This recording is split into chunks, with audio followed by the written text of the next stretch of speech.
BA second semester education subject honours course, Calcutta university. শেখার ধারণার বৈশিষ্ট্য আলোচনা করো। শেখা হলো নতুন জ্ঞান, আচরণ, দক্ষতা এবং মূল্যবোধ অর্জনের একটি প্রক্রিয়া, যা অভিজ্ঞতার মাধ্যমে ঘটে এবং ব্যক্তিকে পরিবর্তনশীল পরিবেশের সঙ্গে খাপ খাওয়াতে সাহায্য করে।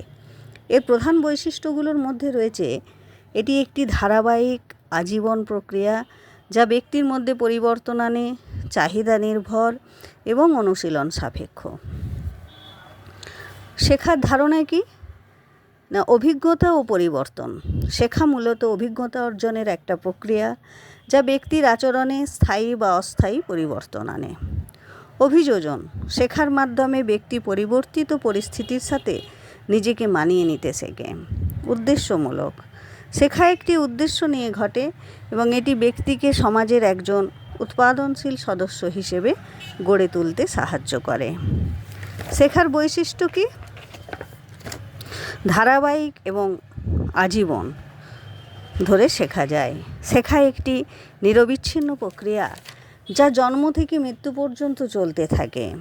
ব্যক্তিগত, শেখার প্রক্রিয়া প্রত্যেক ব্যক্তির জন্য স্বতন্ত্র এবং এটি তার নিজস্ব চাহিদা, আগ্রহ ও ক্ষমতা দ্বারা প্রভাবিত হয়। পরিবর্তনশীল, শেখা কেবল জ্ঞান অর্জনই নয়, এটি নতুন আচরণ, দক্ষতা, মনোভাব এবং মূল্যবোধের সমন্বয়ে গঠিত। অনুশীলন নির্ভর, শেখার জন্য ধারাবাহিক অনুশীলন আর পুনরাবৃত্তির প্রয়োজন হয়। উদ্দীপক ও প্রতিক্রিয়া, এটি একটি উদ্দীপক স্টিমুলাস এবং তার প্রতিক্রিয়া রেসপন্সের মধ্যে সম্পর্ক স্থাপন করে। উদ্দেশ্য নির্ভর, এটি একটি উদ্দেশ্যমূলক প্রক্রিয়া যেখানে একটি নির্দিষ্ট লক্ষ্য থাকে। সৃষ্টিকর্তা, শেখা নতুন ধারণা তৈরি করতে এবং বিদ্যমান ধারণার মধ্যে সম্পর্ক স্থাপন করতে সাহায্য করে।